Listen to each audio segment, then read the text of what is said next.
When news broke that the US banned Laotian citizens from entering, many people reacted with confusion. Laos is a small country, not at war, not in conflict with the US, nor is it a terrorism hotspot on the world map. So why was Laos included in the ban list, even a complete ban, on par with severely unstable countries? What is happening with Laos, and what is the truth? First, we need to clarify.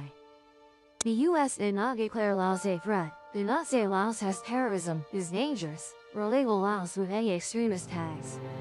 The reason given by the US is administrative and procedural, yet decisive. Laos was assessed to have persistent and serious deficiencies in screening, inspection, and information sharing. In everyday language, it's very simple. They done, where they.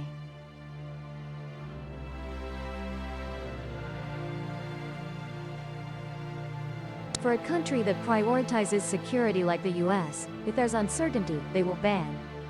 In other words, the issue isn't with Laotian people but with the ability to control information about them. Laotians remain as peaceful and lovely as ever.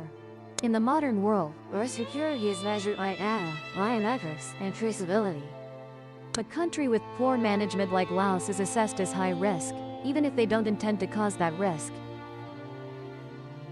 A Laotian passport is a security concern in the American sense. For the US, a passport isn't just a paper allowing entry, but a data set, including travel history, biometric traces, judicial records, and the ability to cross-verify with international databases. Laos's problem is that its system for managing these things is limited. Not because Laos doesn't want to do better, but due to constraints in capacity, finances, and infrastructure. Laos isn't failing to digitize its population, but the current level of modernization is insufficient. Not synchronized, and doesn't meet standards required by countries. In recent years, they started issuing photo IDs, improving ordinary passports, and trialing electronic population databases in some major cities. However, this process remains slow and uneven across the country, mainly due to geographical factors and the country's development condition, because it's a country with mountainous terrain covering most of its area.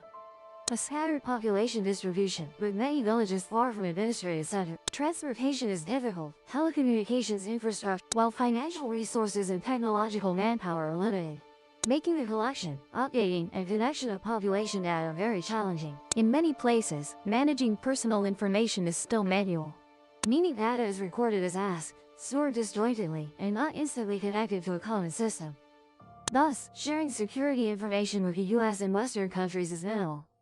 For the US, this equates to a potential risk. If something unfortunate happens, they struggle to trace back, verify, and handle it. Manage future risks, And another reason, a very common one for the US banning Laotian entry, similar to many other countries, is that they ban not due to bombs or terrorism, but because many people come to the US and refuse to. The familiar scenario goes like this. Citizens of a certain country apply for visas properly, come to the US to study, travel, or visit relatives. Entry is legal, but when a visa expires, instead of packing up and going home, they stay, overstay, and stay long. Overstay, staying by any means. And when the US wants to deport, difficulties arise due to hard-to-verify documents, slow cooperation from the home country, or simply procedures dragging on year after year. For Laos, in US immigration reports, it's categorized as having a relatively high visa overstay rate compared to its population size, meaning not too many Laotians overstay, but proportionally, it's quite a lot. Considering the total number of people who went to the US, the violation, therefore, the cooperation between the two sides to repatriate these people to Laos did not proceed smoothly, quickly, and effectively by US standards. And for the US, this is unacceptable. The reason is very simple. The law is the law. You are allowed into the US because the US, thus, you must leave the US when the US demands it. There is no lingering, no temporary stay, and no overstaying while waiting for legalization. Therefore, when a country is assessed as unable to control its citizens, meaning allowing them to go and overstay without decisive handling, then in the eyes of the US government, what is the quickest and most thorough solution? It is to block them from the start by closing them. If they are not allowed in, there will be no headache of searching and deporting later. One thing to understand is that the US ban is not necessarily permanent. It is merely a tool to exert pressure. The US wants to send a very clear message. If you want your citizens, that country must improve its documentation, upgrade data management, and cooperate more closely on immigration. In the past, many countries have been banned, then improved their systems, signed information sharing agreement, and gradually have restrictions lifted or eased. For Laos, the door is not locked permanently, but the conditions to open it are not something Laos can meet immediately. So why do Laotians go to the US? Was there already a Laotian community in the US before? There is an interesting detail like this. While the US is now tightening its doors, banning new Laotian, the Laotian community in the US is not new. They have been there for a long time, even since half a century ago. That was the time of fierce wars. Laos is not a very famous battlefield, but it is a place where the US had a deep presence, especially in the northern. The US once organized training and support for many forces, including the Hmong and other highland ethnic groups. After 1975, a wave of Laotians left their homeland. Many at that time did not even know where the US was on the map. If you look at the US map, you will see that the refugee and migrant Laotian community is not concentrated in glamorous cities, but they gather in relatively peaceful and tranquil states. For Laotians, mostly from rural, mountainous areas with a communal lifestyle, these states are much easier to adapt to the expensive megacities. Climate is also an important factor, and one of the chosen states is Minnesota. This state has cold winters but a relatively quiet living environment with plenty, suitable for communities that prefer to live closely together. Especially for the Hmong, living close to preserved customs, language, and beliefs is very important. Minnesota thus gradually became the largest concentration of Hmong and Laotians in the US. Many call this the unofficial capital of this community. There, they also build temples, organize festivals, maintain traditional cuisine, and build mutual support. What is noteworthy is that this community, though quite close, is very not noisy, not prominent in the media. It has quietly existed for a detail that can easily be misunderstood. Precisely because the Lao community has existed for so long, the US ban targets people of Lao origin. In reality, that is not the case. The US does not ban, nor does it ban those with legal citizenship or green card. The ban only applies to new entrants, meaning those holding Lao passports applying for visas to the US. In other words, history remains. This community still exists, but the door for those coming later is gradually closing. And that is precisely the paradox in current US immigration policy. The past is accepted, but the present will be more tightly controlled than ever. There is a point that is very easily misunderstood.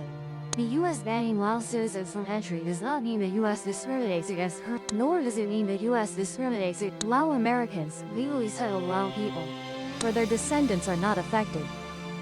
In summary, if this story had to be condensed into a single idea, it would be as follows. The US does not ban Lao people because they are poor, lack conditions, or for any other reason, or because they are dangerous, but because Laos has not yet met US security standards. Their governance capacity is limited, data is not robust enough. All these factors make the US uneasy.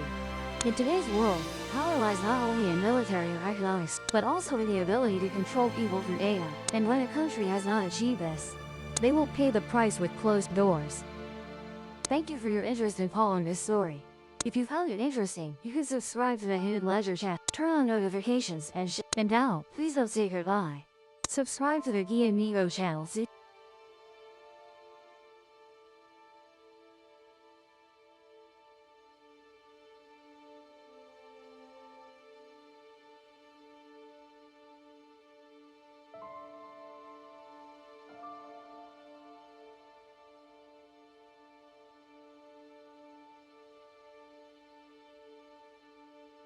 Subscribe to the Guy and Nigo channel.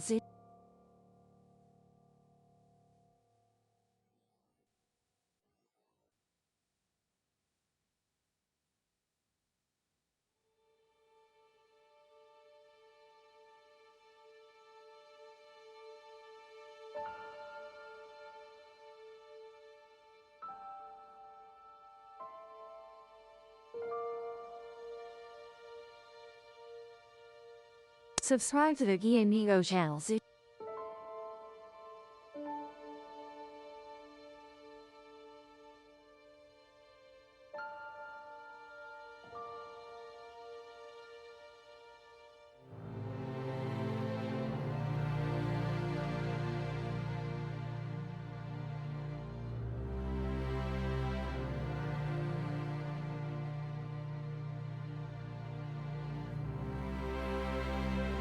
Subscribe to the Amigo channel.